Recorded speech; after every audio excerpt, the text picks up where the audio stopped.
头一次来吗？对，第一次。他都咳了，都咳了2、3星期。我想问一下，是不是还是内火比较大？对，有内热。他这个怎么老下不去呢？他这个跟他平时饮食啊，跟他穿的都有关系。这孩子吃饭怎么样？挺好的，挺好的，是一件好事儿。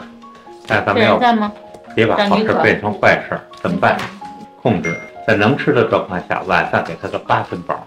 好比说爱吃的东西，感觉吃的差不多了，就不要再吃了，不要吃了顶着嗓子眼儿，好吗？你这吃的比这少啊？这吃的比这少，那也不行。你看你这体重已经超标了，所以咱们从现在控制摄入。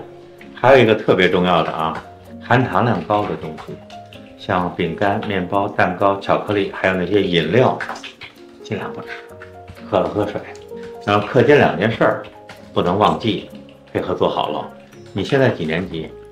初一了哈。虽然初一了，但是这个课间2件事对你也有帮助，一个是喝水，一个是上厕所。